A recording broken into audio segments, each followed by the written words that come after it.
Hello विद्यार्थियों, स्वागत है आप सभी का ज्ञान बिंदु एकेडमी के यूट्यूब चैनल पे। मेरा नाम है मनीष उपाध्याय और हम यहाँ पे प्रैक्टिस कर रहे हैं फिजिक्स के उन प्रश्नों की जो बिहार दरोगा के लिए पूछे गए हैं अब तक। आज हमने ये भी किया है कि इसमें जो 2025 मई में पेपर हुआ है उसको भी हमने इंक्लूड कर लिया है। प्रश्नों को हम क्या करेंगे, वर्सेटाइल रूप से करेंगे, टॉपिक वाइज रहेंगे। जैसे फिजिक्स के प्रश्न है तो वो पूरे फिजिक्स के, फिर केमिस्ट्री के, फिर बायोलॉजी के, उस हिसाब से चलेंगे।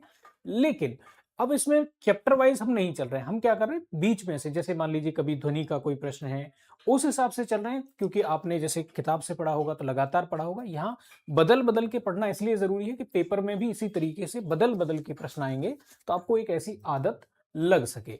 पहले प्रश्न पे हम आते हैं, पहले प्रश्न की बात करते हैं। तो प्रश्न है तब होता है, यहाँ पे खाली जगह है, आपको ऑप्शन 1, 2, 3 और 4 में से कुछ भरना है। तब होता है जब कोई बल किसी वस्तु को कुछ दूरी तक ले जाता है। क्या होता है पूछ रहे हैं, कार्य होता है, ऊर्जा होती है, ये सभी, या फिर बल। सबसे पहले हमको ये समझना होगा कि भाई कार्य होता क्या है, क्योंकि इस प्रश्न का जो हमको उत्तर देना है वो क्या है, कार्य है। अब ये प्रश्न जो पूछा गया है असल में आपसे कार्य की परिभाषा पूछी गई है इस प्रश्न के अंतर्गत। तो पहले हम समझते हैं कि कार्य क्या है। कार्य को हम वर्क कहते हैं।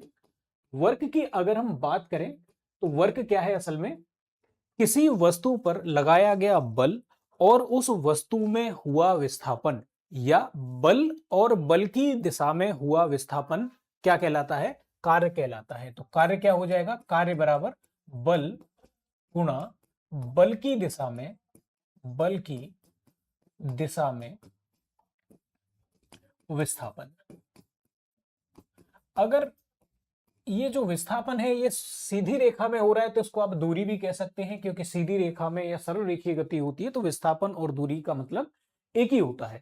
और एक ही गतियों के लिए अलग अलग मतलब होता है, तो आप दूरी भी कह सकते हैं, विस्थापन भी कह सकते हैं सामान्य स्थिति में।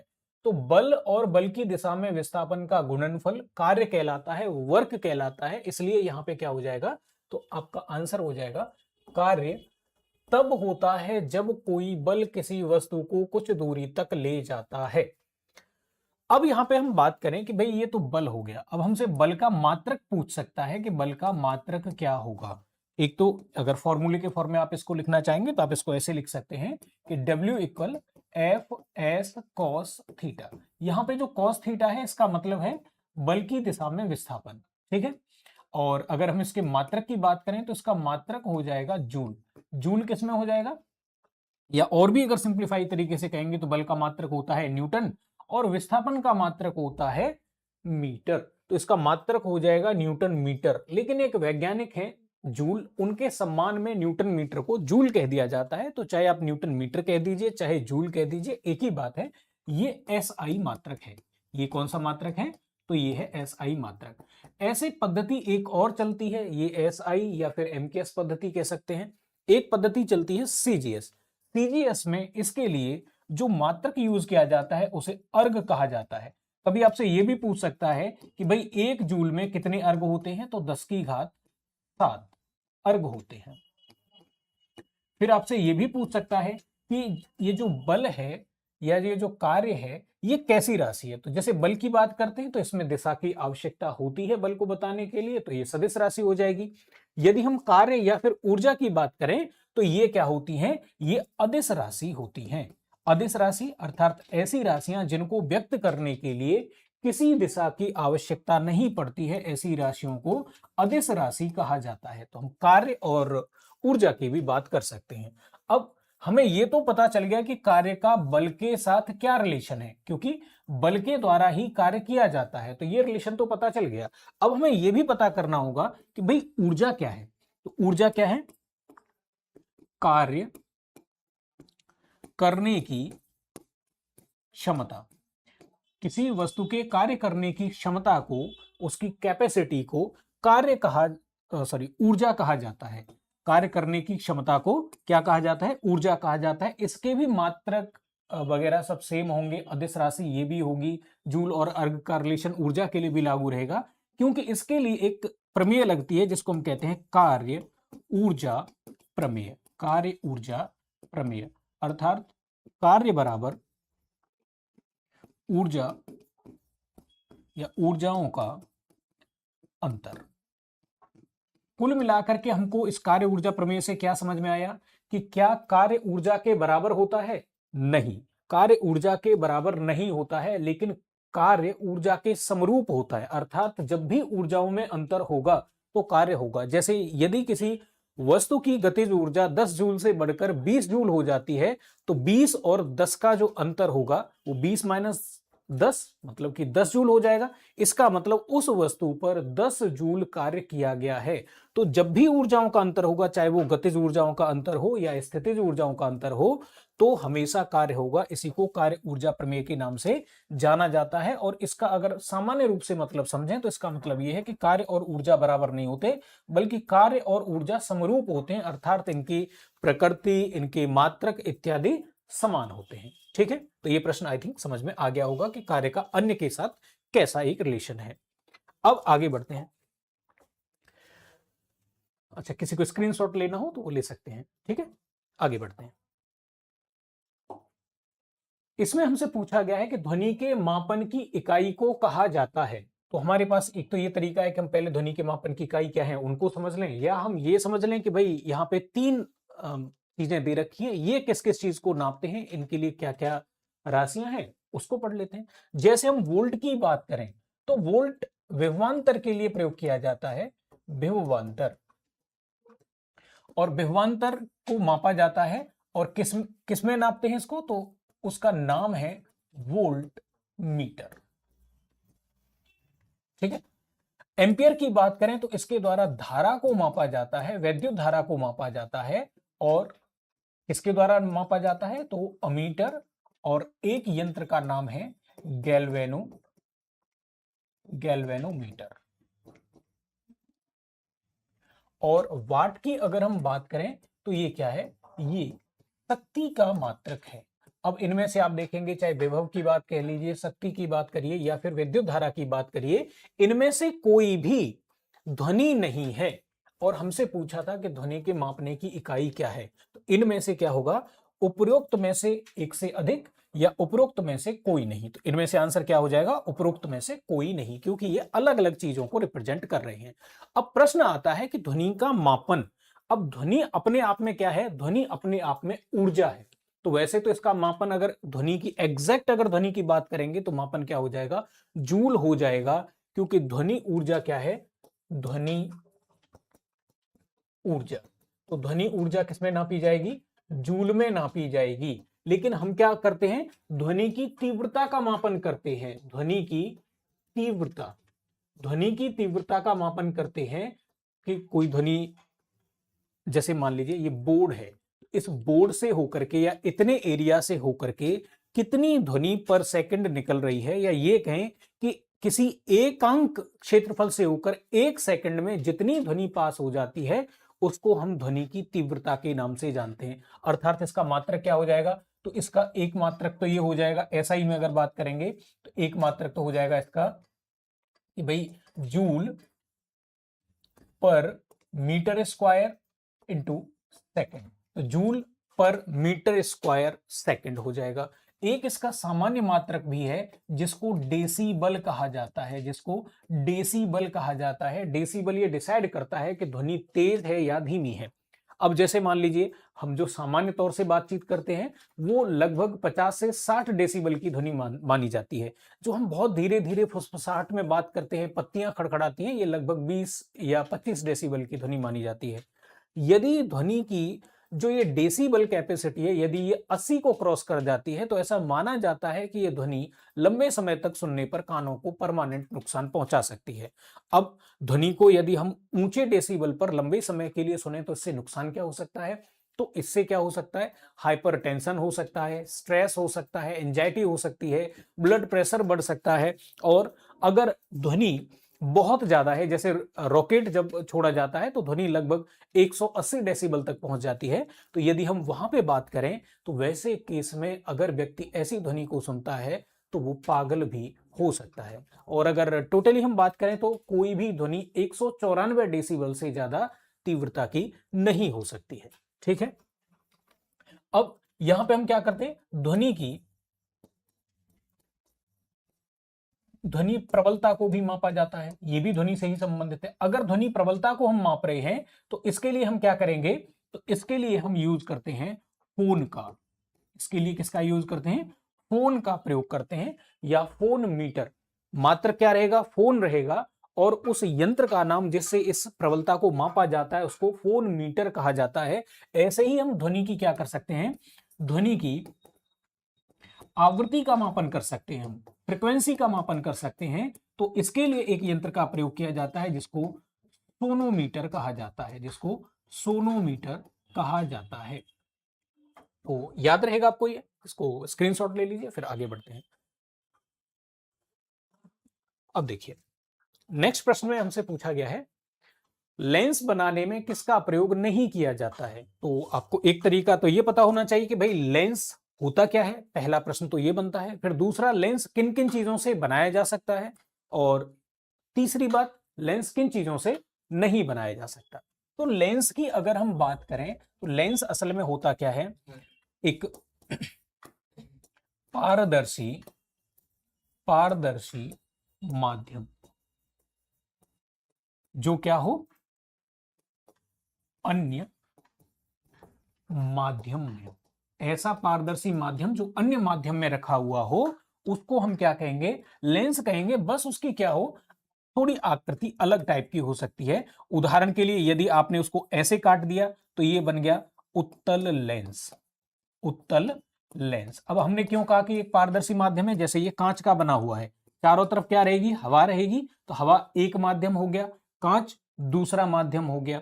ऐसे अगर आपने इसको ऐसे करके इस आकृति में बना रखा है तो इसको फिर हम क्या कहेंगे, इसको हम कहेंगे अवतल अवतल लेंस। अवतल लेंस क्या होता है, प्रकृति से अपसारी होता है, अर्थात जब इस पे प्रकाश डाला जाता है तो प्रकाश को ये फैला देता है। ठीक है। और अगर हम बात करें यहां पे उत्तल लेंस की, तो उत्तल लेंस अभिसारी प्रकार का होता है, कन्वर्जेंट प्रकार का होता है, अर्थात इस पे प्रकाश डाला जाएगा तो ये सारे प्रकाश को एक जगह पे इकट्ठा कर देगा। जैसे अगर मैं अपने इस चश्मे की बात करूं तो इसमें ऐसा लेंस है जो प्रकाश को फैलाता है, अर्थात इसमें कैसा है, एक अवतल लेंस का प्रयोग किया गया है। ठीक है। अब यहां पे हम बात करें तो भाई लेंस कैसे काम करेगा, लेंस तब काम करेगा जब इसमें से होके प्रकाश गुजरेगा, अर्थात लेंस किससे बना होना चाहिए, तो लेंस बना होना चाहिए, लेंस किससे बना होना चाहिए, लेंस पारदर्शी पदार्थ से बना होना चाहिए, पारदर्शी पदार्थ से बना होना चाहिए। ठीक है। अब कुल मिलाकर के ये बात हुई कि हमारे सामने प्रॉब्लम आ गई कि भाई पारदर्शी क्या है। तो देखो, वस्तुओं को प्रकाश गुजरने के आधार पर तीन कैटेगरियों में बांटा जाता है। पहली कैटेगरी होती है जिनको हम कहते हैं पारदर्शी, पारदर्शी अर्थात जिनको हम ट्रांसपेरेंट कहते हैं, ऐसी वस्तुएं जिनसे प्रकाश बड़े आराम से आर पार निकल जाता है, ऐसी वस्तुओं को पारदर्शी कहा जाता है। जैसे कि कांच से भी प्रकाश बड़े आराम से पार निकल जाता है तो ये क्या हो जाएगा, पारदर्शी हो जाएगा। प्लास्टिक, बिल्कुल, प्लास्टिक से भी आपने देखा होगा, प्लास्टिक से भी निकल जाता है। प्लास्टिक भी कई तरह के होते हैं, अब यहाँ पे कौन प्लास्टिक लिख दिया गया है तो हम उसको ट्रांसपेरेंट ही मानेंगे। बहुत सारे प्लास्टिक ऐसे भी हो सकते हैं जिनसे ना भी निकलता होगा, जैसे कुर्सियां वगैरह बनी रहती हैं तो वो ऐसा रहता है। बाकी फाइबर जो सब प्रयोग किया जाता है, फाइबर ग्लास प्लास्टिक, वो कैसा होता है, वो पारदर्शी होता है। तो क्या प्लास्टिक से बनते हैं, तो बिल्कुल बन सकते हैं। सिलिकॉन, सिलिकॉन से जो बनते हैं ये ट्रांसपेरेंट भी होता है, बिल्कुल एकदम कांच की तरह ही इससे चीजें बनाई जा सकती हैं। तो सिलिकॉन, क्योंकि कांच में बहुत बड़ा हिस्सा सिलिकॉन या सिलिका का होता है, तो बिल्कुल सिलिकॉन भी ट्रांसपेरेंट होता है। इसका मतलब इन तीन चीजों से बनाए जा सकते हैं। लेकिन मिट्टी का हमको ऐसा कोई भी प्रकार ज्ञात नहीं है जो ट्रांसपेरेंट होता हो, जिसमें से प्रकाश आर पार जा सके। इसका मतलब मिट्टी का नहीं बनाया जा सकता, उसने हमसे नहीं पूछा है, इसलिए हमारा आंसर क्या हो जाएगा, नहीं हो जाएगा। अर्थात लेंस बनाने के लिए, चाहे वो उत्तल प्रकार का हो अवतल प्रकार का हो, हमें एक पारदर्शी माध्यम की आवश्यकता पड़ेगी। और मिट्टी चूंकि पारदर्शी नहीं है इसलिए मिट्टी से नहीं बना सकते हैं। तो ये तो एक प्रकार हो गया पदार्थों का। दूसरे प्रकार के जो पदार्थ होते हैं प्रकाश के गमन के आधार पर, उनको हम पारभाषिक या अर्ध पारदर्शी कहते हैं।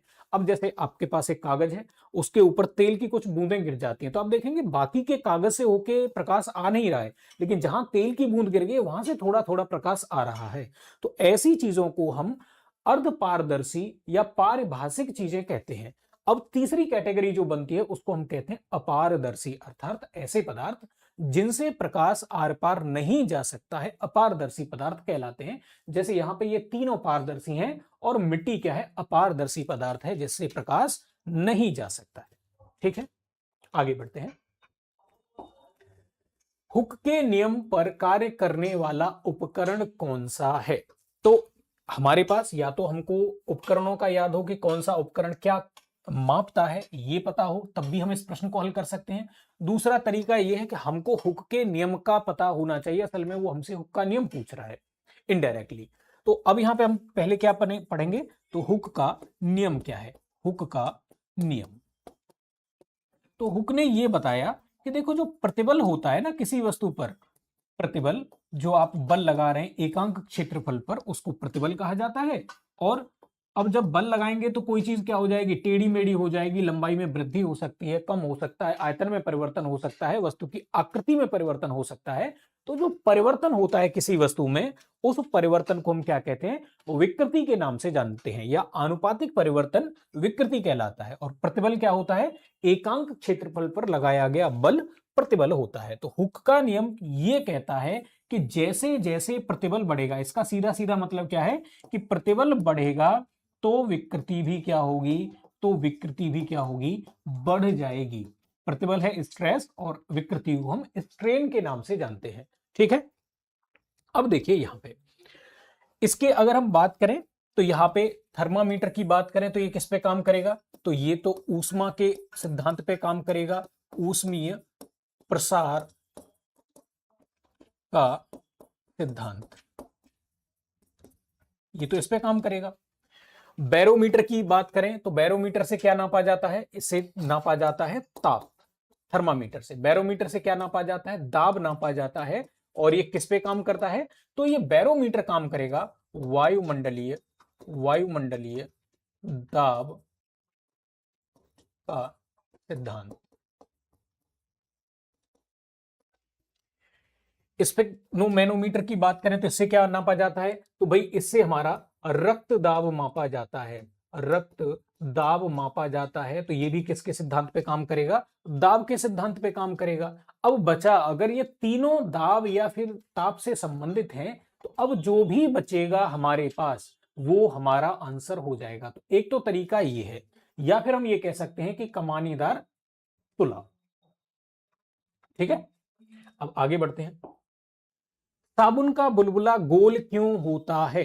अब इसमें दे रहा है कि भाई प्रस्तनाव के कारण या घनत्व के कारण या अंतर आणविक बल के कारण या इनमें से कोई नहीं।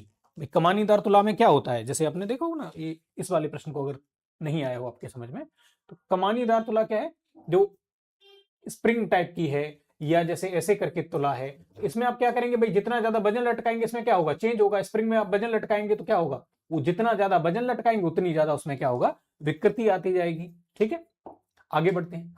साबुन का बुलबुला गोल क्यों होता है भाई, बुलबुला हो, बूंद हो, बरसात की, अगली बार आपसे पूछ सकता है कि बरसात की बूंदें गोल क्यों होती हैं, आपसे पूछ सकता है कि भाई सुई पानी पर क्यों तैर जाती है, आपसे पूछ सकता है कि मच्छर पानी पर क्यों तैरते रहते हैं, या आपसे ये भी पूछ सकता है कि अगर पानी में मिट्टी का तेल डाल दें तो वो सुई या जो मच्छर तैर रहे हैं वो क्यों डूब जाते हैं, या आपसे ये पूछ सकता है कि अगर समुद्र में विकराल लहरें उठ रही हैं, बहुत तेजी से लहरें उठ रही हैं, तो उन लहरों को शांत करने के लिए तेल छिड़क दिया जाता है, इसके पीछे क्या कारण है। तो ये जितने भी हमने उदाहरण लिए हैं सबके सब क्या हैं, पृष्ठ तनाव की वजह से होते हैं। तो हमको अब समझना क्या है, तो हमको समझना है पृष्ठ तनाव क्या है, सरफेस टेंशन क्या है। सरफेस टेंशन का मतलब है सीधा सीधा कि किसी भी द्रव का, ये सिर्फ द्रवों का गुण है, जैसे दाब की हम बात करें तो दाब गैसों में भी होता है, द्रवों में भी होता है। प्रवाह की अगर हम बात करें, गैसों में भी प्रवाह होता है और द्रवों में भी होता है, लेकिन प्रस्थ तनाव द्रवों में ही होता है। तो प्रस्थ तनाव का मतलब क्या है, द्रव का न्यूनतम क्षेत्रफल घेरने का या घेरने की प्रवृत्ति। कोई द्रव कम से कम एरिया में आना चाहता है, ऊपर की सतह को कम से कम करना चाहता है, और ऊपर की सतह कम से कम सिर्फ एक ही आकृति में हो सकती है और वो है गोलाकार आकृति, इसलिए इसको हम क्या कहते हैं, पृष्ठ तनाव कहते हैं। वैसे विज्ञान की भाषा में इसको समझने के लिए सरफेस टेंशन को टी से रिप्रेजेंट कर सकते हैं, F/L से इसको डिफाइन किया जाता है। यदि हम इसके मात्रकों की बात करें तो इसका मात्रक हो जाएगा, बल का मात्रक होता है न्यूटन, और जो लंबाई है उसका मात्रक हो जाएगा मीटर। तो इसका मात्रक न्यूटन मीटर होता है। अब मीटर का ऊपर गुणा कर दें और मीटर का नीचे कर दें तो भाई ऊपर हो जाएगा न्यूटन मीटर और नीचे हो जाएगा मीटर स्क्वायर। अब न्यूटन मीटर को ही हम क्या कहते हैं, जूल कहते हैं, तो इसका मात्रक जूल पर मीटर स्क्वायर भी होता है। ये जो राशि है, ये राशि कैसी है, तो ये अदिश राशि है, अर्थात इसमें कोई विशिष्ट दिशा नहीं होती है। और इसके अगर हम प्रभावों की बात करें तो सरफेस टेंशन की बात कर लेते हैं। तो सरफेस टेंशन के प्रभाव क्या हैं, बुलबुले का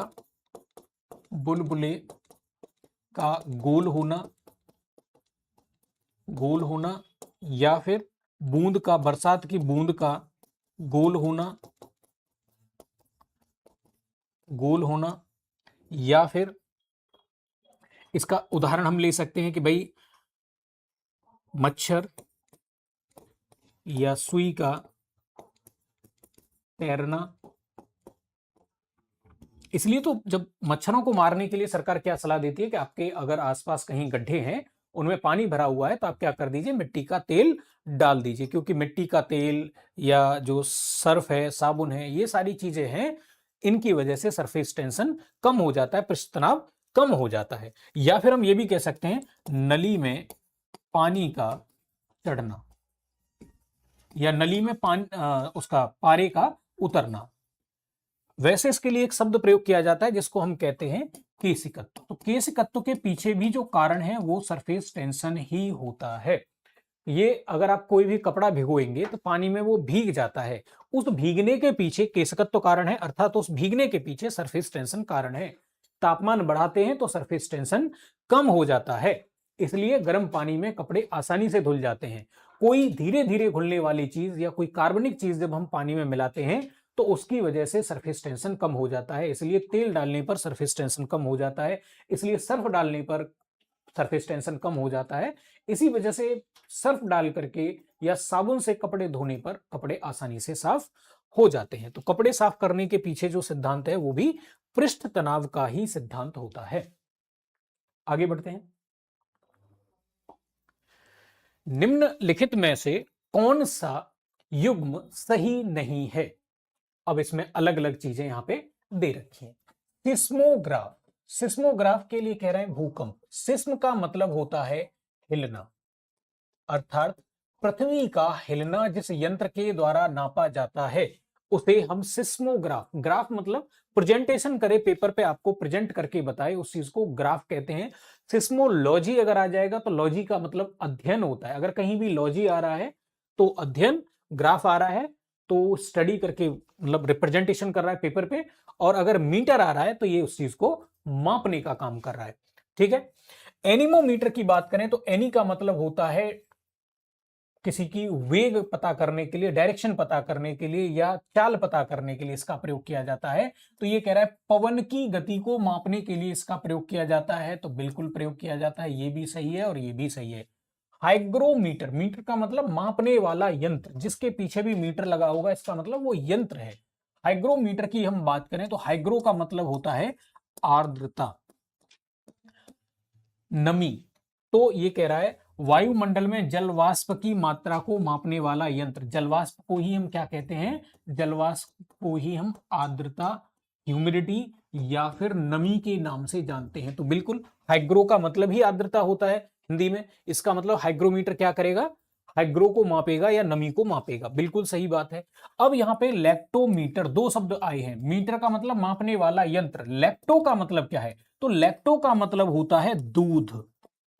अगर यहां पे ये होता कि दूध की शुद्धता को मापने वाला यंत्र, तो लैक्टोमीटर सही हो जाता। लैक्टोमीटर क्या है, दुग्ध की शुद्धता को मापने वाला यंत्र, लेकिन यहां पे कह रहा है तरल पदार्थों का विशिष्ट गुरुत्व मापने वाला यंत्र, तो ये नहीं होगा। वो यंत्र कौन सा होता है, उस यंत्र के लिए जो नाम प्रयोग किया जाता है वो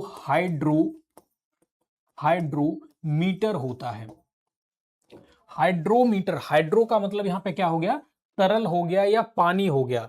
तो किसी पदार्थ का, किसी तरल का पानी के सापेक्ष घनत्व निकालना या उसका विशिष्ट गुरुत्व का मतलब यहां पे क्या है, विशिष्ट गुरुत्व का मतलब है सापेक्षिक सापेक्षिक घनत्व।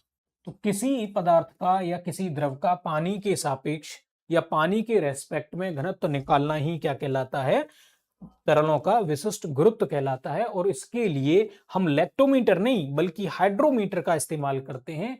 एक ऐसा हाइड्रोमीटर जो दूध का विशिष्ट गुरुत्व निकालता हो, दूध में मिलावट को पता लगाता हो, उसको लैक्टोमीटर कहा जाता है। तो आपको याद क्या करना है, हाइग्रो का मतलब क्या है, हाइग्रोग्राफ लिख सकता है अगली बार, लैक्टो का मतलब क्या है, हाइड्रो का मतलब क्या है। ये जो कीवर्ड्स हैं आप इनको याद रखिए, क्योंकि यंत्र तो बहुत सारे हैं, उनको याद रखना बड़ा फिर मुश्किल सा हो जाता है। भाई दिमाग की एक कैपेसिटी है ना चीजों को याद करने की, हर चीज नहीं याद कर सकते। आगे बढ़ते हैं। एक नाविक द्वारा नाव के आगे की ओर कूदने और नाव द्वारा पीछे की ओर गति करने की स्थिति में कौन सा नियम लगता है। भाई ये आया है 2025 में, ये प्रश्न पूछा गया है बिहार दरोगा मध्य निषेध अवर निरीक्षक परीक्षा में। पूछ क्या रहा है, तो भाई जैसे हम मान लीजिए ये नाव है, अगर हम आगे की तरफ कूदे, आगे की तरफ कूदेंगे तो हमने धक्का मारा होगा पीछे की तरफ, इसका मतलब ये हो गई क्रिया, ठीक है।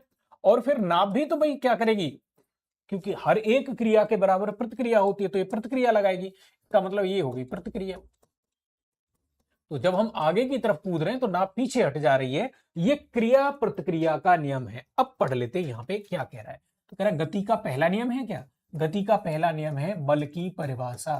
बल की परिभाषा अर्थात यदि किसी वस्तु पर बाहरी बल लगाएंगे तो वो वस्तु चल रही होगी तो हो सकता है और तेज चलने लग जाए, हो सकता है कि रुक जाए, यदि रुकी होगी तो हो सकता है चलने लग जाए। इसका मतलब बल की परिभाषा दी जाती है, यदि आपने कोई बल नहीं लगाया हुआ है तो गतिमान वस्तु हमेशा गतिमान रहेगी, चलने वाली वस्तु हमेशा चलती रहेगी और रुकी हुई वस्तु हमेशा रुकी रहेगी। यही न्यूटन का गति का पहला नियम है।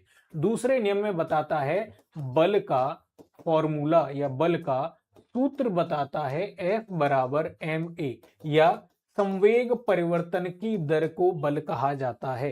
तीसरे नियम में बताता है क्रिया प्रतिक्रिया, अर्थात आप अगर गांधी जी वाली बात याद करिए, क्या कहते थे, आपके गाल पर कोई एक थप्पड़ मार दे तो आप अपना दूसरा गाल आगे कर दीजिए, क्योंकि जब उसने थप्पड़ मारा तो क्रिया करी, उसके हाथ ने क्रिया करी तो हमारे गाल ने क्या कर दिया, प्रतिक्रिया कर दी।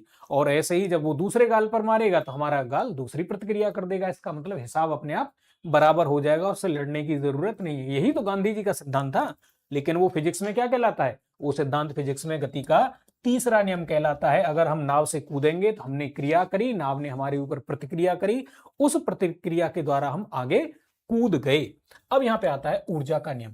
देखो ऊर्जा का कोई ऐसा स्पेशल नियम नहीं है, ऊर्जा संरक्षण कहता। तो क्या कहता, ऊर्जा न तो नष्ट हो सकती है, ऊर्जा न तो नष्ट होगी और न ही क्या होगी, न ही उत्पन्न होगी, बल्कि ये क्या हो जाएगी, एक रूप से दूसरे रूप में बदल जाएगी। इसी को ऊर्जा का नियम या ऊर्जा संरक्षण का नियम कहते हैं। अब आते हैं अगले प्रश्न के ऊपर।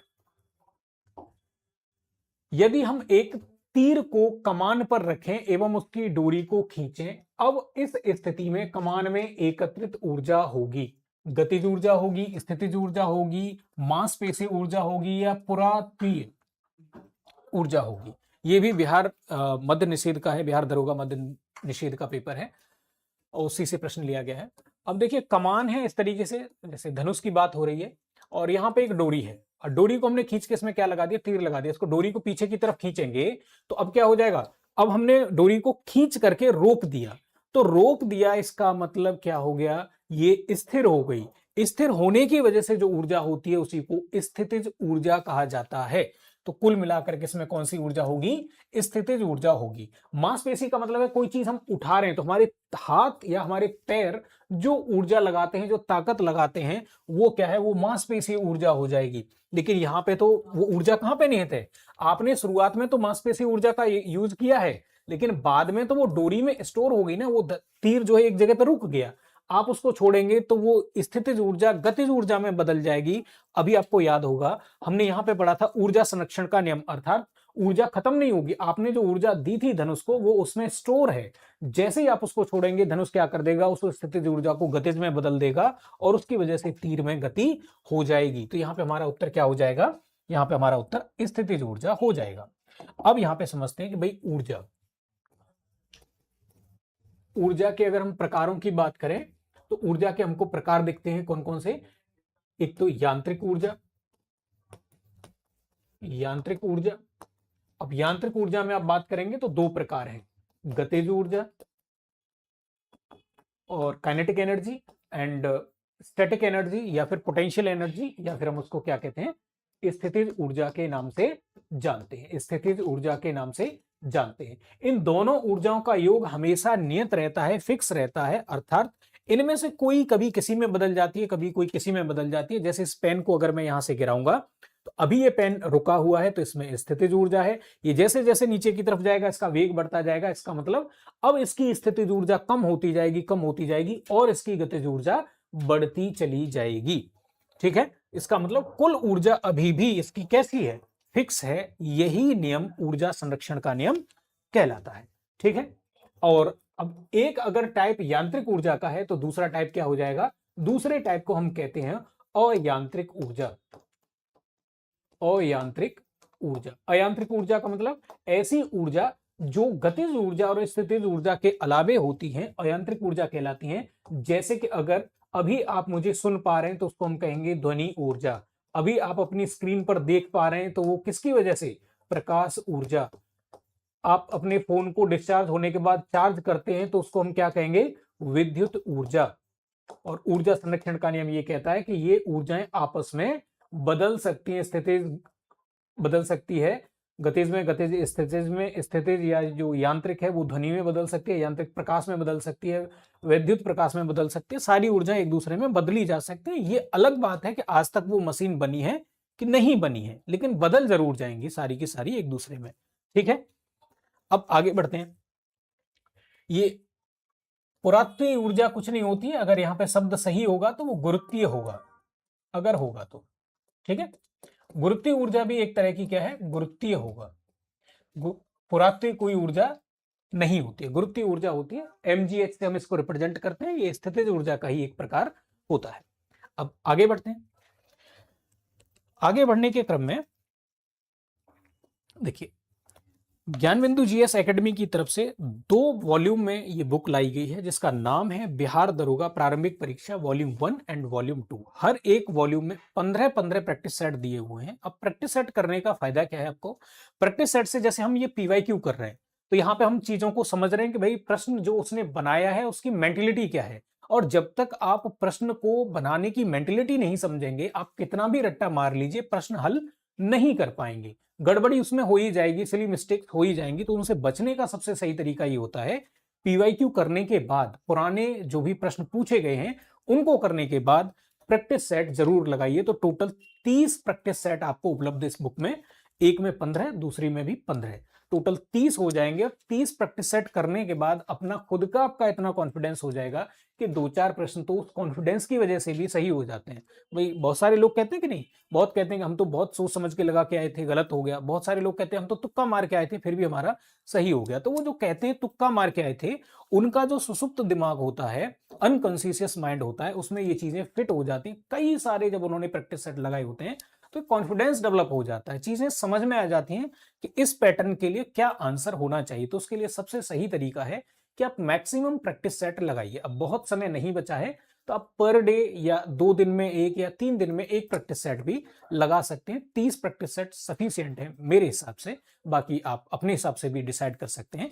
ये बुक ऑलरेडी सभी जो भी आपके नजदीकी बुक सेलर हो उनके पास आपको मिल जाएगी। तो इस बुक को लेकर के इसके सारे प्रैक्टिस सेट लगा दीजिए। इसका जो एक्सप्लेनेशन है वो भी स्टैंडर्ड किताबों से दिया गया है, तो ऐसा मन मर्जी कोई एक्सप्लेनेशन नहीं है।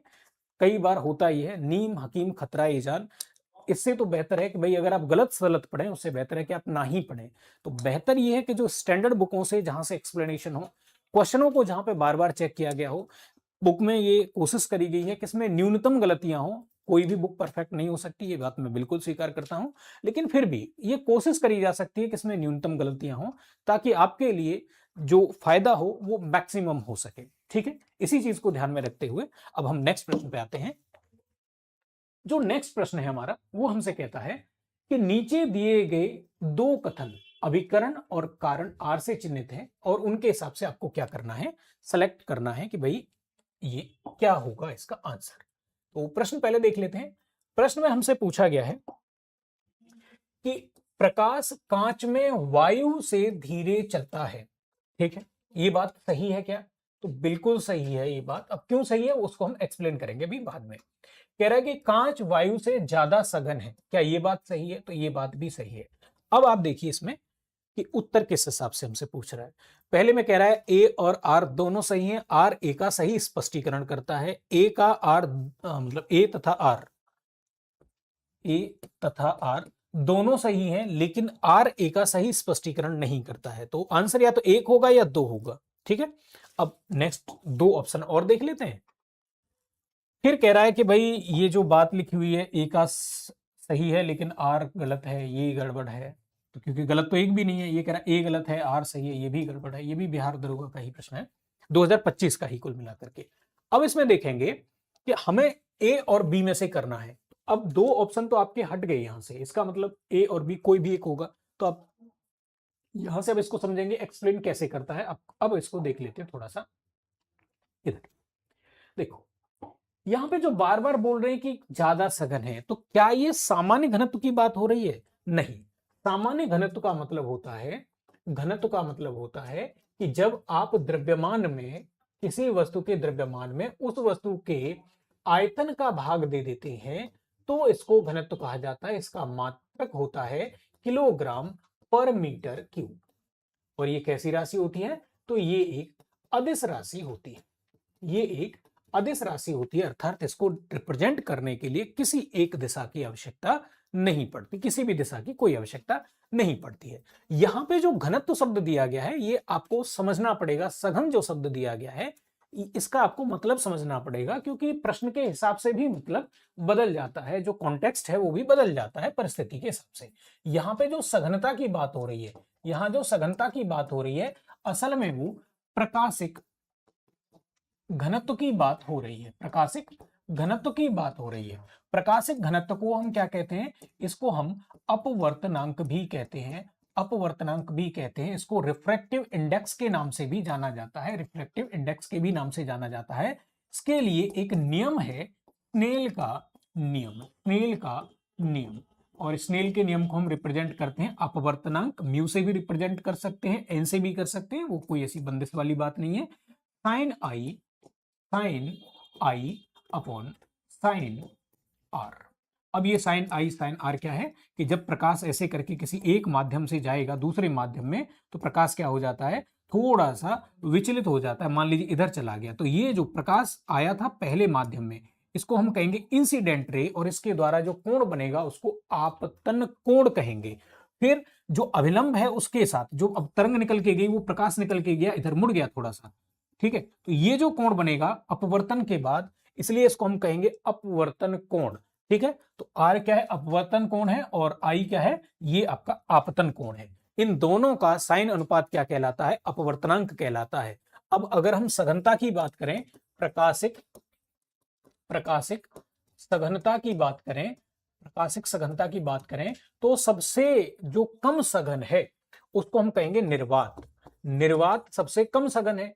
फिर उससे ज्यादा सघन क्या होती है? वायु होती है। प्रकाश उसमें थोड़ा धीमे चलता है, ठीक है। फिर उससे ज्यादा घना होता है पानी। फिर उससे भी ज्यादा घना होता है कांच, और उससे भी ज्यादा घना होता है फिर हीरा। ये सामान्य घनत्व की बात नहीं हो रही है, ये प्रकाश के घनत्व की बात हो रही है। इसका फर्क क्या पड़ता है? तो प्रकाश का वेग बराबर क्या होता है? निर्वात में वेग होता है 3 लाख किलोमीटर प्रति सेकंड। अर्थात निर्वात में प्रकाश का वेग अधिकतम होता है, उससे ज्यादा किसी का भी वेग संभव नहीं हो सकता है। और फिर हम कहेंगे क्या? यहां पे प्रकाशिक घनत्व, अर्थात प्रकाशिक घनत्व बढ़ते चला जाएगा तो प्रकाश का वेग उस माध्यम में कम होते चला जाएगा। कुल मिलाकर के सबसे अधिकतम वेग कहां पे होगा? निर्वात में, और न्यूनतम कहां पे होगा? हीरा में। अब इस प्रश्न को फिर दोबारा से देखिए आप। तो इसमें कहा गया है प्रकाश कांच में वायु से धीरे चलता है। बिल्कुल सही बात है, क्योंकि वायु का घनत्व कम है और पानी का जो घनत्व है या कांच का जो घनत्व है वो कई गुना ज्यादा हो गया। तो बात बिल्कुल सही है। अब ये कह रहा है कांच क्यों चलता है, क्यों?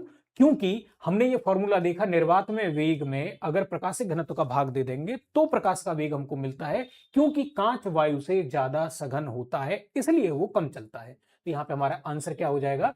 आंसर हमारा हो जाएगा ए और आर दोनों सही है, और आर ए की सही व्याख्या भी या सही स्पष्टीकरण भी करता है। अब इस प्रश्न से आगे बढ़ते हैं, आगे बढ़े।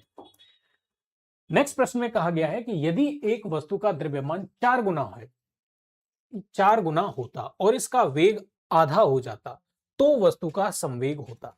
अब हमको सबसे पहले तो यह समझना होगा कि जो संवेग नाम की चीज है ये क्या है। तो संवेग को हम कहते हैं मोमेंटम। संवेग,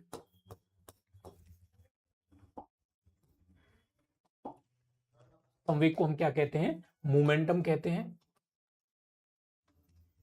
मोमेंटम। और इसको रिप्रेजेंट करते हैं पी से।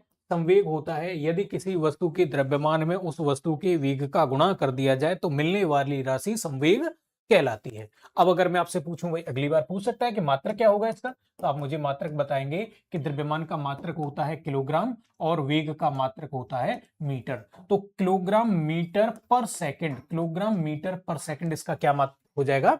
इसका मात्रक हो जाएगा। यदि मैं आपसे इसकी विमा पूछने लग जाऊं तो आप मुझे विमा बताएंगे कि किलोग्राम की जगह पे हम मास कैपिटल एम का प्रयोग करेंगे, मीटर की जगह पे हम लेंथ अर्थात कैपिटल एल का प्रयोग करेंगे। नीचे सेकंड आ रहा है, ऊपर सेकंड जाएगा तो सेकंड की पावर -1 हो जाएगा, और ये सेकंड रिप्रेजेंट करता है समय को, इसलिए ये हो जाएगा टी की पावर -1। ये इसकी विमा हो जाएगी। राशि कैसी होगी? तो आप मुझे बता सकते हैं कि देखो, वेग एक सदिश राशि है और द्रव्यमान एक अदिश राशि है। जब भी सदिश अदिश का गुणा होगा तो आंसर हमेशा एक सदिश राशि ही मिलेगा, अर्थात संवेग एक सदिश राशि है, एक वेक्टर क्वांटिटी है, एक वेक्टर क्वांटिटी है। वेक्टर क्वांटिटी उनको कहा जाता है जिनको निरूपित करने के लिए दिशा की आवश्यकता होती है।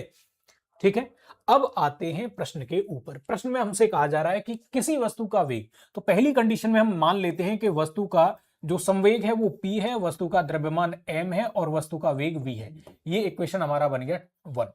सेकंड कंडीशन बोल रहा है कि द्रव्यमान 4 गुना हो जाता, द्रव्यमान 4 गुना हो जाता, सपोज दैट p डैश हो गया आपकी बार संवेग, द्रव्यमान 4 गुना हो जाता तो 4 गुना कर लीजिए, 4m रख दीजिए। कह रहा वेग आधा हो जाता, तो ठीक है वेग को आधा कर लेते हैं, वेग आधा कर दिया। अब आप देखेंगे कि यहां से इसको हम कितने बार काट देंगे, तो 2 बार काट देंगे, तो ये कितना हो गया? 2mv हो गया। लेकिन mv आप इक्वेशन 1 से देखेंगे, mv क्या है? mv है आपका संवेग। इसका मतलब नया संवेग कितना हो जाएगा? 2 गुना हो जाएगा। अब आप ऑप्शन देखिए, समान रहेगा, 2 गुना होगा, आधा होगा, 4 गुना होगा, तो कितना होगा? 2 गुना होगा। जो जो उसने दे रखा है वो आप लिखते चले जाइए और उसी के अकॉर्डिंगली आपका आंसर आ जाएगा। आगे बढ़ते हैं, इस प्रश्न को पढ़िए। वे पदार्थ जो विद्युत को अपने अंदर से आसानी से गुजरने नहीं देते, आसानी से गुजरने नहीं देते, विद्युत के क्या कहलाते हैं? अब अगर हम बात करें यहां पे, देखो पदार्थ की अगर हम बात करें पहले तो पदार्थ को 3 भागों में बांटा जा सकता है। 3 भागों में, एक को हम कहेंगे चालक या सुचालक कह सकते हैं, एक ही बात है, सुचालक या कंडक्टर या चालक। दूसरे को हम कहेंगे अर्धचालक या सेमीकंडक्टर। तीसरे को हम कहेंगे कुचालक या अचालक। ये क्या होने देते हैं? विद्युत इनमें से होके बड़े आराम से गुजर जाती है, इनका जो प्रतिरोध होता है वो बहुत बहुत कम होता है, इनकी जो कंडक्टिविटी होती है, चालकता होती है, वो बहुत ज्यादा होती है। ऐसे जो भी पदार्थ जिनको हम सुचालक कह रहे हैं, ऐसे पदार्थों में फ्री इलेक्ट्रॉन बहुत ज्यादा होते हैं या फ्री इलेक्ट्रॉन होते हैं, अर्थात ऐसे पदार्थ जो अपने अंदर से या अपने अंदर से होकर के विद्युत को प्रवाहित होने देते हैं, उनको हम क्या कहते हैं? चालक के नाम से जानते हैं, कंडक्टर के नाम से जानते हैं। ऐसे पदार्थ के उदाहरण हैं सभी धातुएं। इनमें भी अगर देखा जाए तो चांदी सबसे बढ़िया चालक है, और इनमें अगर सबसे बुरा चालक अगर देखा जाए धातुओं में, तो लेड या सीसा सबसे बुरा चालक है। ठीक है, अर्धचालक की बात करें तो ये विद्युत को क्या करते हैं? विद्युत को कम कम जाने देते हैं, बहुत कम जाने देते हैं, ठीक है, ना के बराबर जाने देते हैं। इनमें रेजिस्टेंस होता है वो काफी ज्यादा होता है, कंडक्टिविटी इनकी कम होती है और फ्री इलेक्ट्रॉन इनमें कम होते हैं, ना के बराबर होते हैं, बहुत कम। अब आते हैं कुचालक पर या अचालक पर। इनको कुचालक भी कहा जाता है, ठीक है, कुचालक भी कहा जाता है। ऐसे पदार्थ क्या होते हैं, अपने अंदर से विद्युत को नहीं जाने देते, इनका प्रतिरोध बहुत बहुत ज्यादा होता है, इनकी कंडक्टिविटी ना के बराबर होती है, फ्री इलेक्ट्रॉन नहीं होते इनमें। उदाहरण के लिए मिट्टी हो सकती है, उदाहरण के लिए शुद्ध पानी हो सकता है। देखो पानी में करंट फ्लो हो जाता है, ये बात बिल्कुल सही है, लेकिन डिस्टिल्ड वाटर, आसुत जल या शुद्धतम पानी की अगर हम बात करें, सिर्फ H2O की बात करें, तो वो विद्युत का अचालक होता है। जैसे ही पानी में आप कोई अशुद्धि मिलाओगे तो वो चालक में परिवर्तित हो जाता है। तो जब भी आपसे पूछे कि शुद्ध जल या आसुत जल पानी का क्या होता है, तो पानी का कुचालक होता है। बाकी सामान्य जल पानी का सुचालक होता है, क्योंकि उसमें बहुत सारे लवण मिले होते हैं, उसमें साल्ट्स मिले रहते हैं, मिनरल्स मिले रहते हैं, उसमें बहुत सारे आयंस हो सकते हैं, इस वजह से, ठीक है। और बाकी के जितने भी कार्बनिक पदार्थ हैं वो सभी भी अचालक होते हैं, जो भी अधातुएं हैं वे सभी अचालक होती हैं, लेकिन कार्बन एक अधातु है, उसका एक रूप है ग्रेफाइट। सिर्फ ग्रेफाइट ही अचालक या कुचालक का ऐसा रूप है जिसमें विद्युत चालन हो जाता है। आपने कच्ची पेंसिल देखी होगी, बच्चे जो जिससे लिखते हैं, उसमें आपने वो काला काला देखा होगा, लीड पेन जिसको कहा जाता है, वो जो काला पोर्शन होता है वही ग्रेफाइट होता है, वो विद्युत का क्या होता है, सुचालक होता है। वो होता अधातु है, लेकिन वो किस में है, चालक में आता है, सुचालक में आता है, ठीक है। अब यहां से तीन तरह की कुल मिलाकर के हमने देखी पदार्थ। अब ये कह रहा है विद्युत विक्षेपक। विक्षेपक का मतलब होता है मोड़ देने वाला, मोड़ने वाला। तो यहां पे तो पूछ रहा है गुजरने नहीं देता है, आसानी से नहीं गुजरने देता है, या बिल्कुल नहीं गुजरने देता है, या बहुत कम गुजरने देता है, या तो वो अर्धचालक होगा या चालक होगा। अर्धचालक इसमें कहीं दे नहीं रखा। सुचालक है मतलब पूरी तरह से जाने देता है, इसलिए ये भी नहीं होगा, मोड़ता भी नहीं है ये। अवशोषक का मतलब है जो इलेक्ट्रॉन को एब्जॉर्ब कर लेता हो, अवशोषक का मतलब इलेक्ट्रॉन को सोख लेता हो।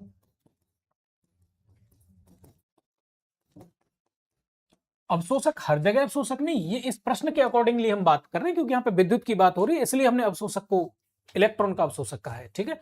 तो ये भी नहीं होगा। अब बचेगा क्या हमारे पास, कुचालक। कुचालकों की भी अलग अलग श्रेणियां, कुछ 100% कुचालक होते हैं, कुछ थोड़े कम होते हैं, और जो थोड़ा सा जाने देते हैं वो फिर अर्धचालक की श्रेणी में आ जाते हैं। अब क्यों हमारा आंसर कुचालक हुआ, ये आपको समझ में आ गया होगा। आगे बढ़े।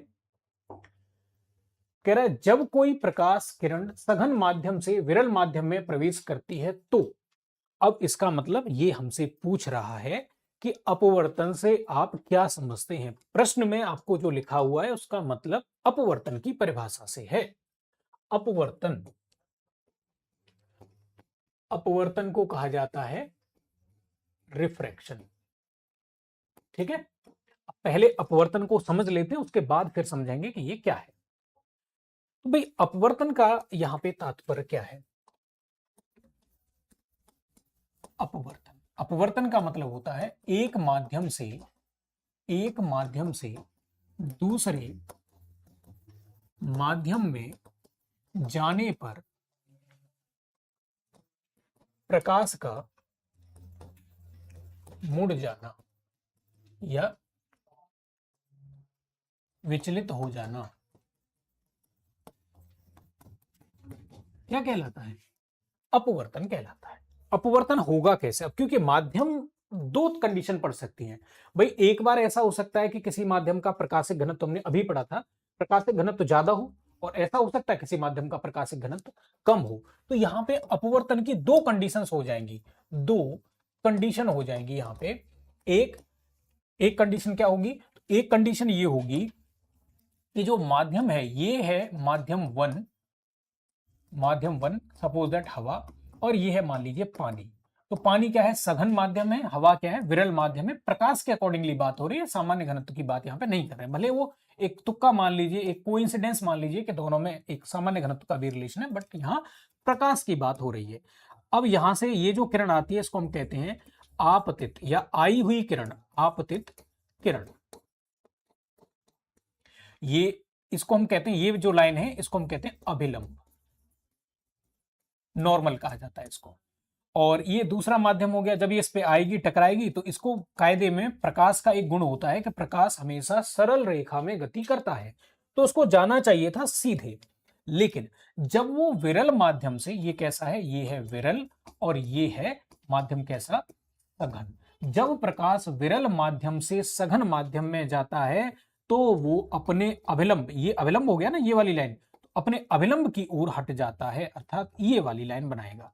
अभिलंब के साथ आपतित किरण का जो कोण बनेगा उसको आपतन कोण या इंसिडेंट एंगल कहा जाता है, या एंगल ऑफ इंसिडेंट कहा जाता है।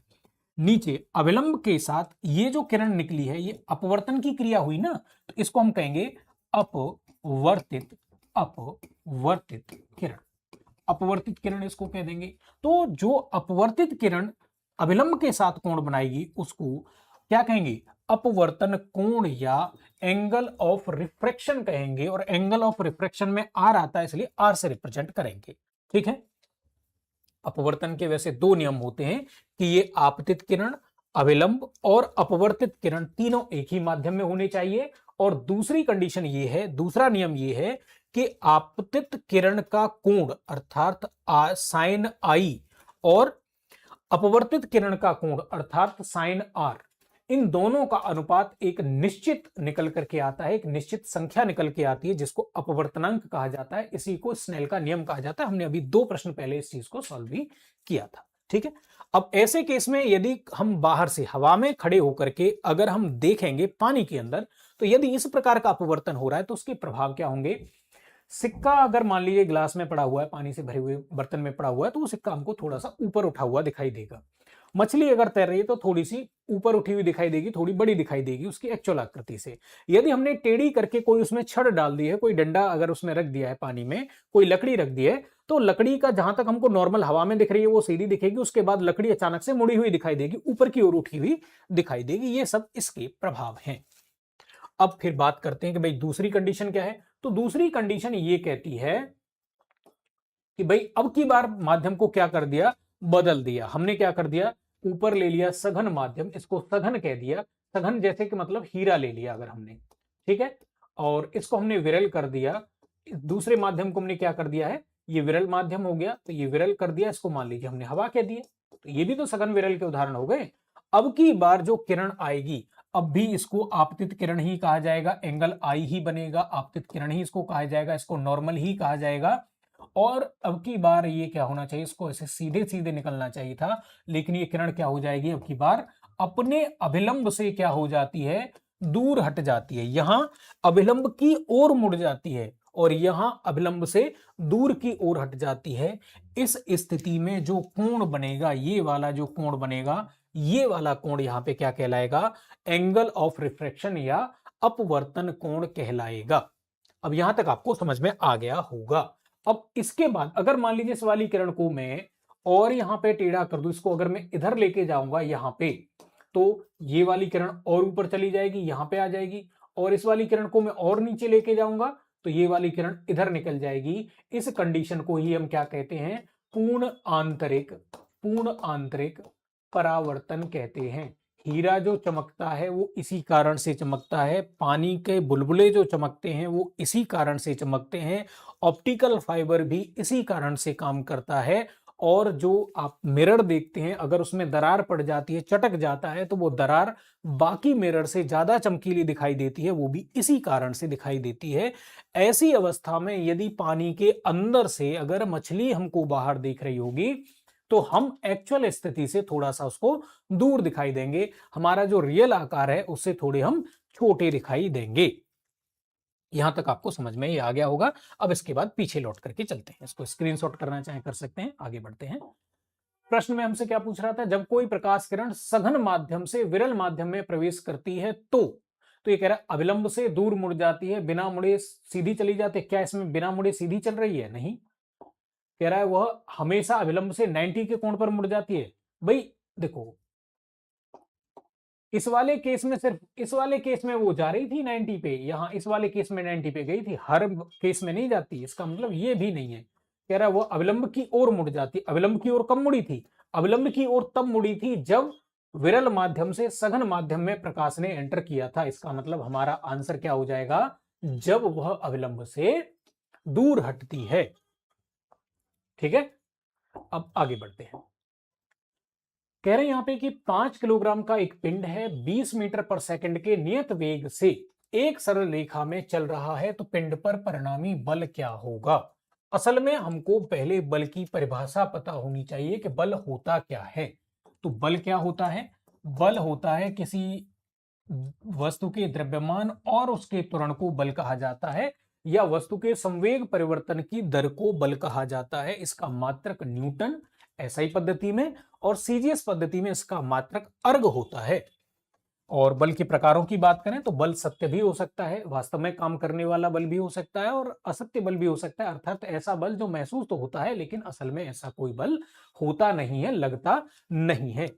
अब यहां पे हमको ये समझना पड़ेगा कि भाई त्वरण क्या होता है। तो त्वरण होता है वेग परिवर्तन की दर। अब इस कंडीशन में आप देखेंगे कि उसने आपको एम बता दिया है। एम कितना दे रखा है उसने, 5 किलोग्राम दे रखा है। उसने वेग बता दिया है, कितना वेग बताया है उसने, 20 मीटर पर सेकंड।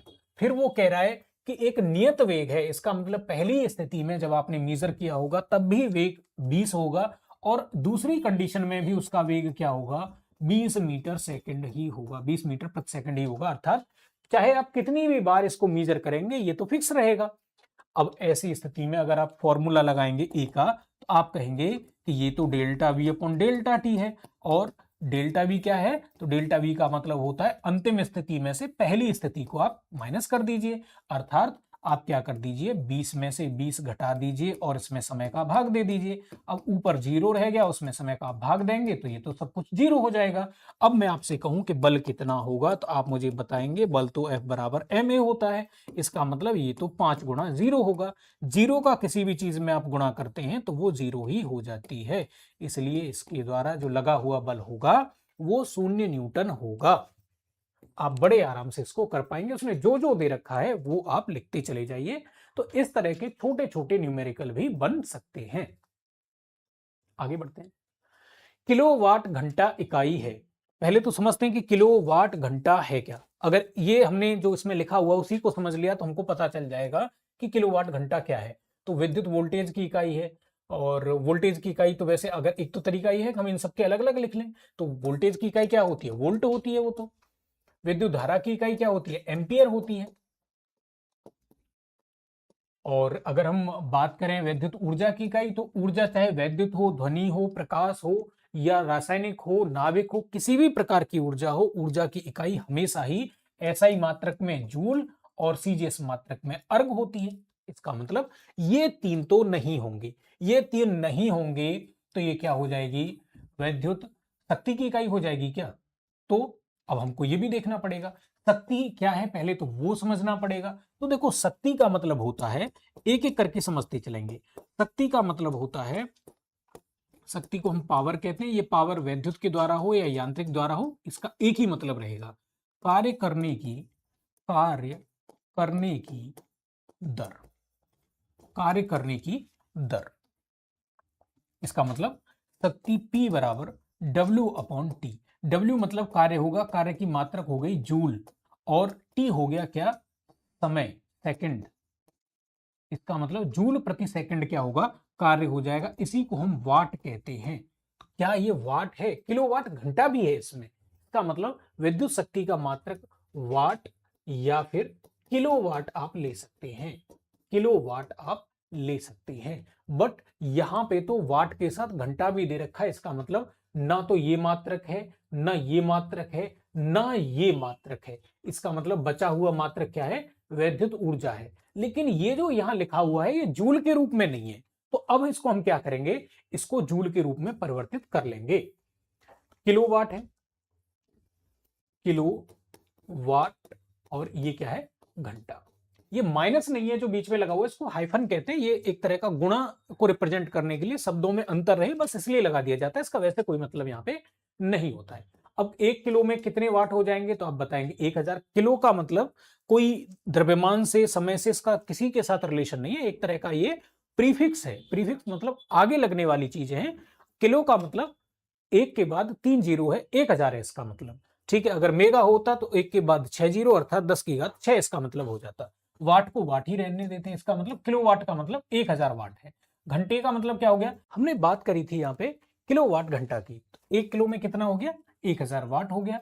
1 घंटे में 60 मिनट होते हैं, 1 मिनट में 60 सेकंड होते हैं, हमको इसको सेकंड में बदलना है।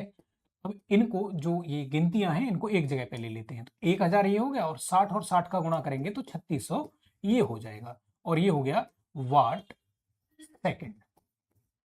ठीक है, अब यहां से हम इसको क्या कह सकते हैं, इसको हम ऐसे भी लिख सकते हैं कि 3.6 और तो 1 2 और 3 शून्य हमें यहां से मिल जाएंगे, और 1 2 3 शून्य हमें यहां से मिल जाएंगे 3, तो इसका मतलब ये टोटल 6 शून्य हमारे पास हो जाएंगे, तो 3.6 इंटू 10 की पावर 6 हो जाएगा। लेकिन एक बात बताइए, अगर मैं इस जूल अपॉन सेकंड को ऐसे लिखना चाहूं कि सेकंड को मैं यहां से इधर लेके जाऊं, तो ये क्या हो जाएगा, जूल बराबर वाट सेकंड हो जाएगा। इसका मतलब वाट सेकंड की जगह पे क्या लिखा जा सकता है, जूल लिखा जा सकता है। तो ये असल में क्या है, ये किलोवाट घंटा किसका है, तो 3.6 गुणा 10 की पावर 6 को ये रिप्रेजेंट करता है, ये जूल को रिप्रेजेंट करता है, अर्थात ये वैद्युत ऊर्जा का एक मात्रक है।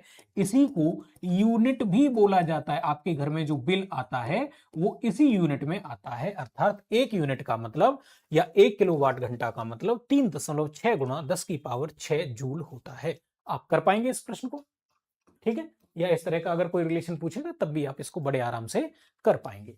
नेक्स्ट प्रश्न की तरफ चलते हैं। प्रश्न को देखिए, सोनार में तरंगें प्रयुक्त होती हैं, पराध्वनि, अवध्वनि या रेडियो तरंगें या फिर श्रव्य तरंगें। देखो रेडियो तरंगें जो होती हैं ये ध्वनि नहीं होती, ये ध्वनि नहीं होती हैं, ठीक है। ये क्या है, तो ये इलेक्ट्रोमैग्नेटिक वेव्स हैं, अर्थात ये वैद्युत चुंबकीय तरंगें होती हैं, ठीक है। अच्छा, अब फिर यहां से बात करते हैं, तो ये किसमें प्रयोग होती हैं रेडियो तरंगें, तो ये रडार में प्रयुक्त होती हैं, रडार, रडार में ये प्रयुक्त होती हैं, ठीक है। अब बात करते हैं यहां पे कि जो ध्वनि है वो ध्वनि के कितने प्रकार हमको देखने को मिल रहे हैं, तो जो यहाँ पे उदाहरण दे रखे हैं उनमें से 3 प्रकार ये ध्वनि के हैं। एक है जिसको हम अवध्वनि या अपश्रव्य कहते हैं, अपश्रव्य कहते हैं, इसको अवध्वनि भी कह सकते हैं। एक ध्वनि जिसको हम श्रव्य ध्वनि कहते हैं, ऑडिबल साउंड कहते हैं, और एक ध्वनि होती है जिसको हम पराश्रव्य कहते हैं। अब अगर हम बात करें तो अगर कोई ध्वनि ऐसी है जिसकी आवृत्ति 20 हर्ट्ज से कम है तो उसको अपश्रव्य कहेंगे, अर्थात इसको मानव नहीं सुन सकता है। मानव किसको सुन सकता है, तो 20 से लेकर के 20,000 हर्ट्ज तक की ध्वनि को मानव सुन सकता है। और पराश्रव्य कब कहेंगे, जब कोई ध्वनि 20,000 हर्ट्ज से भी अगर ज्यादा आवृत्ति की है तो वैसी ध्वनि को पराश्रव्य ध्वनि कहा जाता है।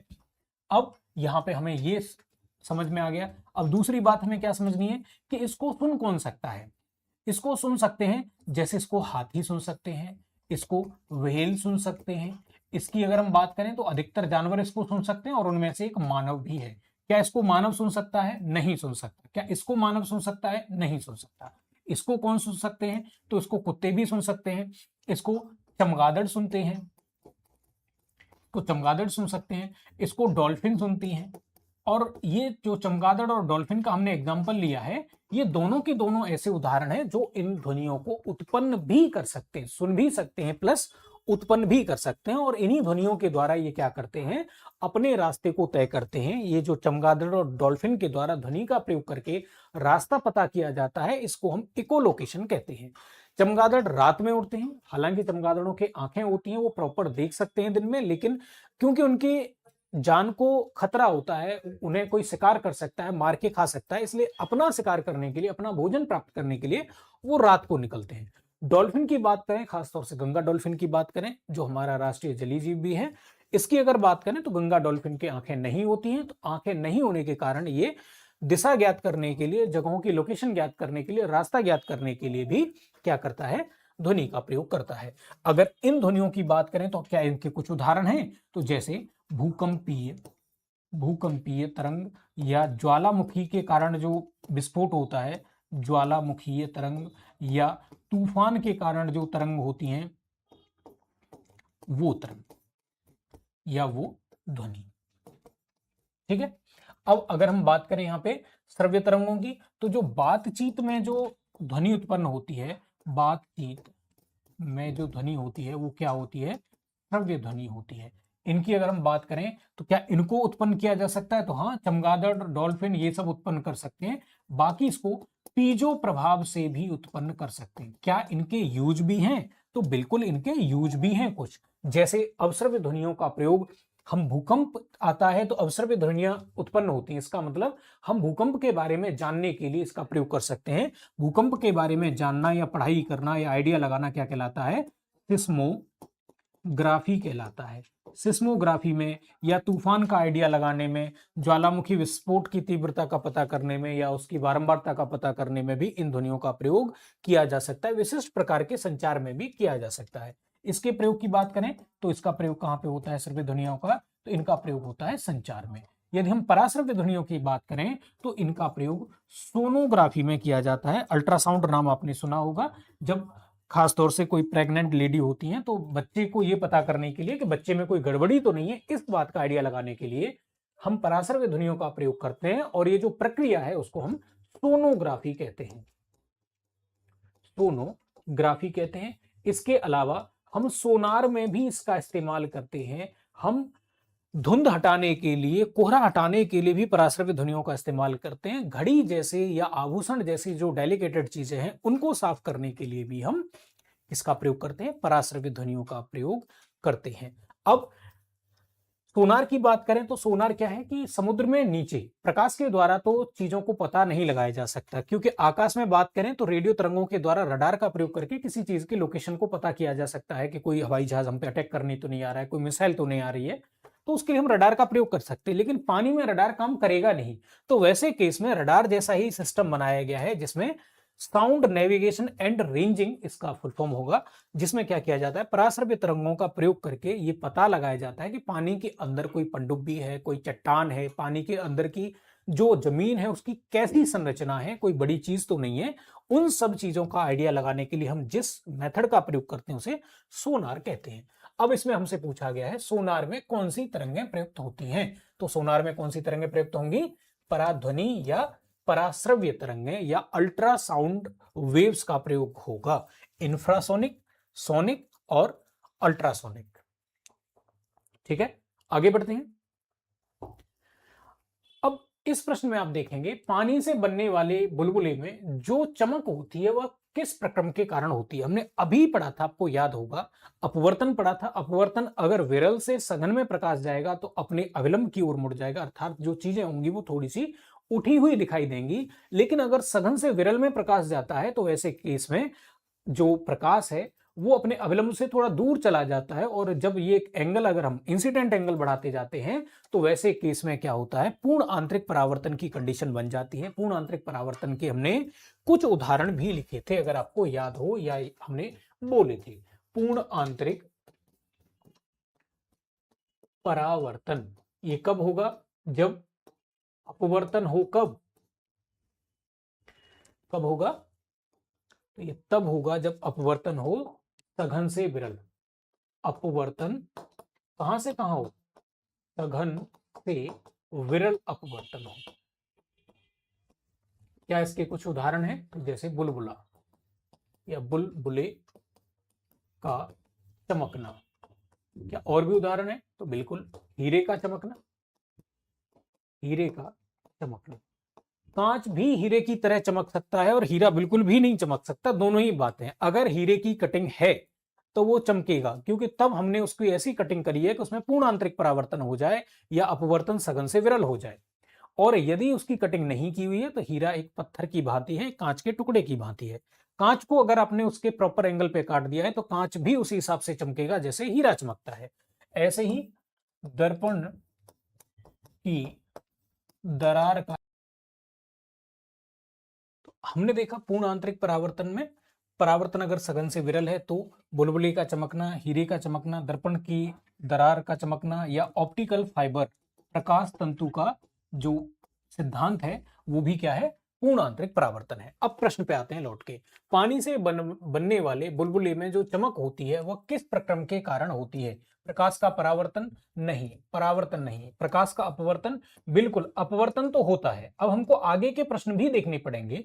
जो ऑप्शन है, आगे के ऑप्शन में अगर अपवर्तन से रिलेटेड कोई ऑप्शन है तो उसको मानेंगे, अदरवाइज यही हमारा ऑप्शन हो जाएगा। कह रहा है प्रकाश का प्रकीर्णन? नहीं, प्रकाश का प्रकीर्णन नहीं होता है। ये कह रहा है प्रकाश का पूर्ण आंतरिक परावर्तन। अपवर्तन की एक विशेष अवस्था को हम पूर्ण आंतरिक परावर्तन कहते हैं। असल में ये परावर्तन नहीं होता, अपवर्तन की ही एक विशेष कंडीशन है, बट ये ज्यादा सटीक आंसर ये बैठेगा, इसलिए हम पूर्ण आंतरिक परावर्तन कह देंगे। ये तो दोनों हमने पढ़ लिए। ये वाले परावर्तन का मतलब क्या होता है? यदि प्रकाश आए, टकराए और वापस उसी माध्यम में लौट के चला जाए तो ये प्रक्रिया क्या कहलाती है? ये प्रक्रिया प्रकाश का परावर्तन कहलाती है। प्रकाश के टकरा करके वापस पुनः उसी माध्यम में लौट जाना, जिस माध्यम से प्रकाश आया था उसे प्रकाश का परावर्तन कहते हैं। और अगर प्रकीर्णन की बात करें तो प्रकाश का किसी कण से किसी वस्तु से टकरा करके अलग अलग अलग अलग क्या हो जाना, बिखर जाना, क्या कहलाता है? प्रकाश का प्रकीर्णन कहलाता है। ठीक है। और अगर प्रकाश टकरा करके अलग अलग रंगों में टूट जाए तो उसे वर्ण विक्षेपण के नाम से जाना जाता है, डिस्पर्सन के नाम से जाना जाता है। आगे बढ़ते हैं। आगे आप देखेंगे रबर से स्टील अधिक लचीला होता है। ये कह रहे हैं, अच्छा इसमें एक ऑप्शन कट गया है, उसकी घनत्वता उच्च है, वह धातु है, प्रतिबल का विकृति से अनुपात अधिक होता है, अधिक होता है, और डी ऑप्शन है नन ऑफ दीज। अब इसको देखते हैं। सामान्य जिंदगी में आपने देखा होगा स्टील हमको लचीला नहीं दिखता है, जबकि रबर हमको बहुत लचीला दिखता है। लचीलेपन का मतलब है यहाँ पे प्रत्यास्थता। ये जो असल में पूछा जा रहा है वो प्रत्यास्थता के बारे में बात हो रही है। अभी हमने थोड़ी देर पहले हुक का नियम पढ़ा था। तो प्रत्यास्थता क्या है? प्रत्यास्थता इलास्टिसिटी बराबर होता है प्रतिबल, प्रतिबल बटे विकृति, प्रतिबल बटे विकृति। अगर इसी को हम यंग के रूप में देखें तो हम इसको यंग प्रत्यास्थता गुणांक कहने लगेंगे।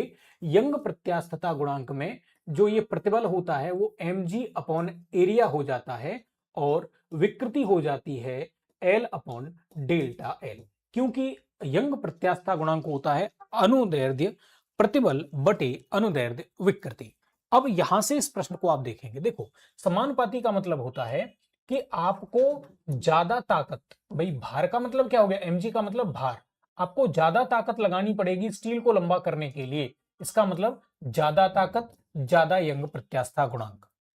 और यहां पे आप देखेंगे डेल्टा एल नीचे आता है, डेल्टा एल नीचे आता है, इसका मतलब अगर डेल्टा एल कम होगा तो यंग प्रत्यास्थता गुणांक ज्यादा होगा, डेल्टा एल ज्यादा होगा तो यंग प्रत्यास्थता गुणांक कम होगा।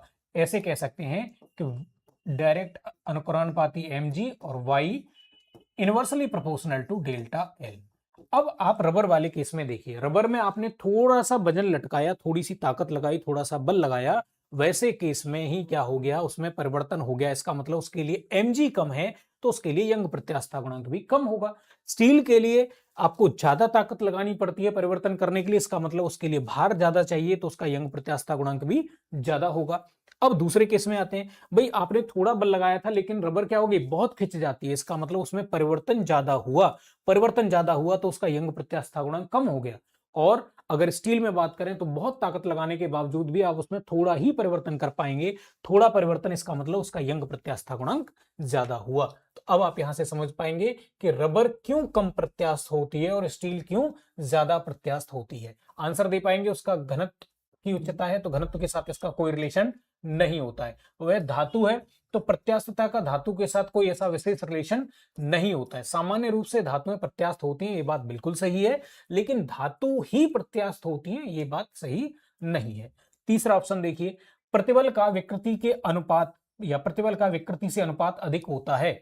तो प्रतिबल का विकृति से अनुपात अधिक होता है, बिल्कुल प्रतिबल और विकृति का अनुपात, अर्थात y का मान, यंग प्रत्यास्थता गुणांक का मान जितना ज्यादा होगा वस्तु उतना ज्यादा लचीली होगी, यंग प्रत्यास्थता गुणांक का मान जितना कम होगा वस्तु उतनी कम लचीली होगी। तो ये जो स्टेटमेंट लिखा हुआ प्रतिबल का विकृति से अनुपात अधिक होता है, इसका मतलब यंग प्रत्यास्थता गुणांक की बात हो रही है। किसकी बात हो रही है? यंग प्रत्यास्थता गुणांक y की यहाँ पे बात हो रही है। तो क्या ये बात बिल्कुल सही है? तो हाँ, ये बात बिल्कुल सही है। तो इस तरह के प्रश्नों को आप हैंडल कर सकते हैं, जो भी आपने थ्योरेटिकली पढ़ा होगा, उनका इम्प्लीमेंट कैसे करना है। ठीक है? तो आज की इस क्लास को हम यहीं विराम देंगे। उम्मीद करते हैं कि आपको ये क्लास पसंद आई होगी। पसंद आई हो तो इसको शेयर भी करिएगा, कमेंट भी करिएगा, और हम इसी तरीके से हमारी जो सीरीज है इसको कंटिन्यू करेंगे। आप कमेंट करके बार-बार पूछते हैं कि ये सीरीज कंटिन्यू होगी कि नहीं होगी, तो बिल्कुल इस सीरीज को कंटिन्यू करेंगे, और उम्मीद करते हैं कि ये सीरीज आपके दरोगा के एग्जाम में बहुत ही लाभदायक सिद्ध होगी, आपके लिए एक दिशा निर्देशक का ये कार्य करेगी। इसी के साथ आज की इस क्लास को यहीं विराम देते हैं। बहुत बहुत धन्यवाद।